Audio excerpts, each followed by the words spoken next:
Baik, saya akan bacakan dari Habib Al-Kaf di Cirebon, Bu ya. Oh iya, iya. Assalamualaikum warahmatullahi wabarakatuh, Bu ya.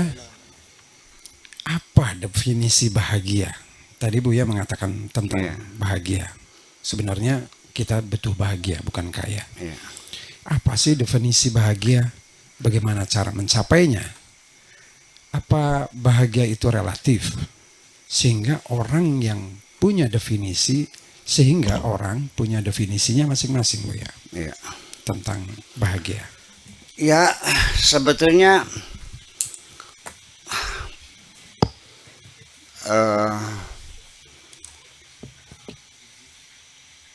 yang bisa kita definisikan itu adalah apa saja.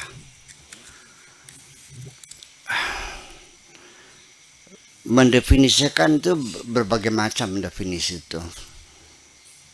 Ada kalau bahasa Arabnya ada dengan ahad, dengan rosam, ya kan gitu.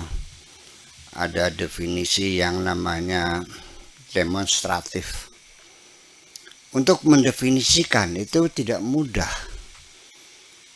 Karena ada dua hal persyaratan itu, mencakup keseluruhan satuan-satuannya, dan yang kedua harus menolak apapun yang berbeda. Bahasa Arabnya ada jami' dan ada mani'. Kita kasih contoh saja lah. Perumpamaan satu definisi, apalagi yang sifatnya itu sifat ya, atau ahwal, yang bersifat hissi saja, yang benda saja, seperti kursi. Ini tidak mudah seperti itu. Baik, saya cerita supaya bisa masuk ke dalam pikiran saya dengan ilustrasi. Ini ceritanya si anak kecil ini bermain-main gunting di pagi hari. Ya. Kemudian ibunya nanya, "Mana guntingnya?" "Oh, lupa mama di kursi." "Di mana kursinya?" "Di luar." Ibunya keluar, nggak ada kursi.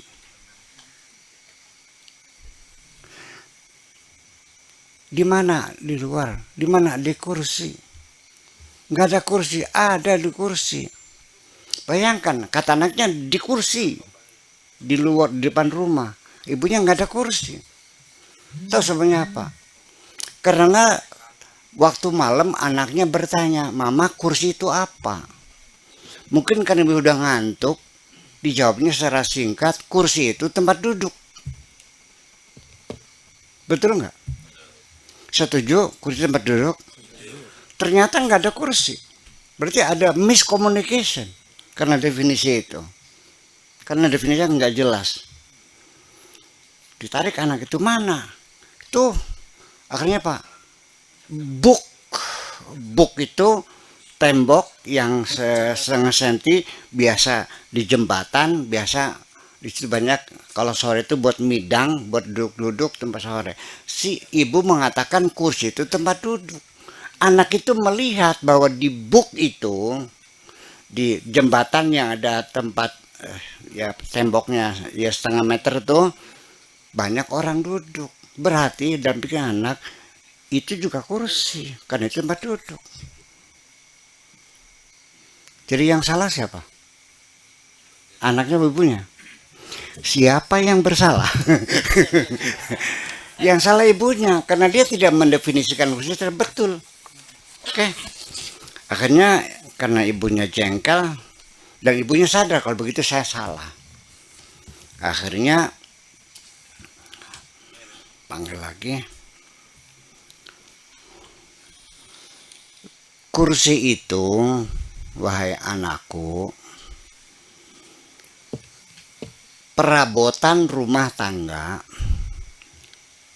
yang dibuat dari kayu berkaki 4 gunanya untuk duduk.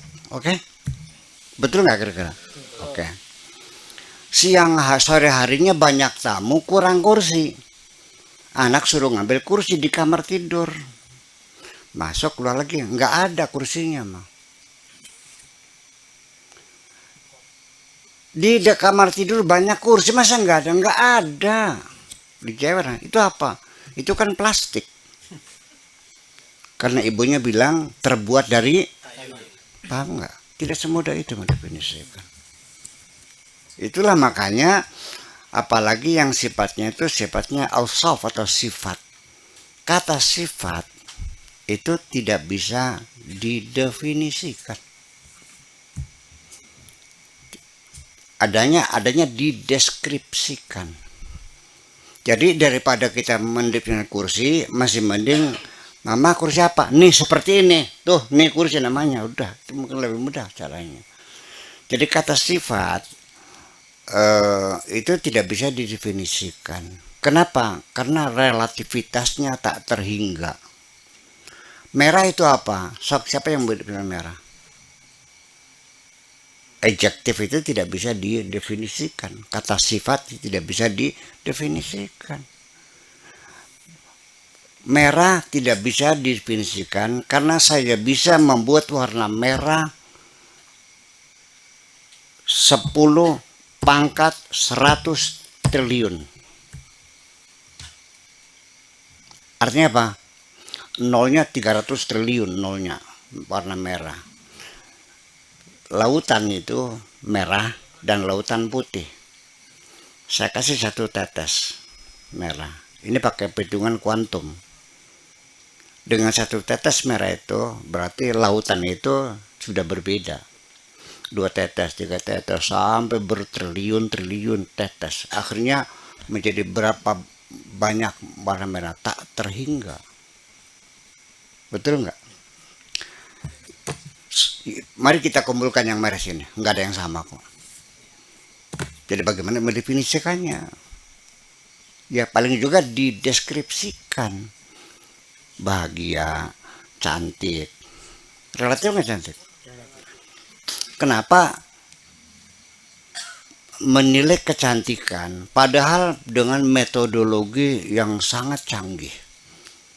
Pemilihan Miss Universe yang jurinya itu tenaga ahli kecantikan semuanya, betul nggak?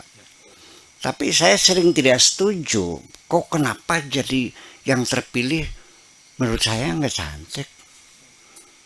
Udah orangnya gitu, mulutnya lebar lagi, di mana cantiknya? Kita seruangan ini, saya kira untuk memilih perempuan akan berbeda-beda kok. Ya kan semacam itu. Jadi nggak bisa dibencikan. Jadi kalau bahagia itu apa?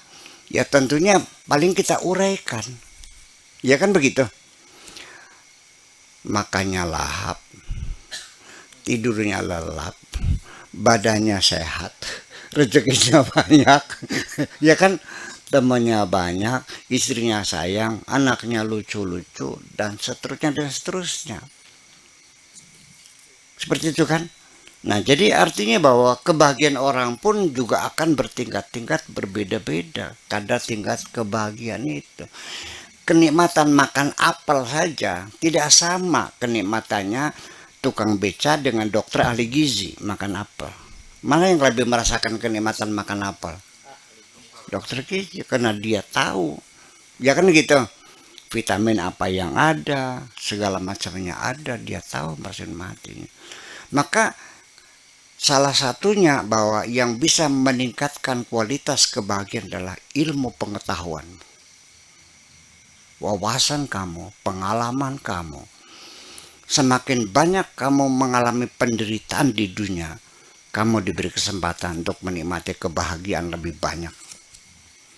Orang yang tidak pernah menderita, itu orang yang tidak bisa merasakan kebahagiaan. Terima kasih.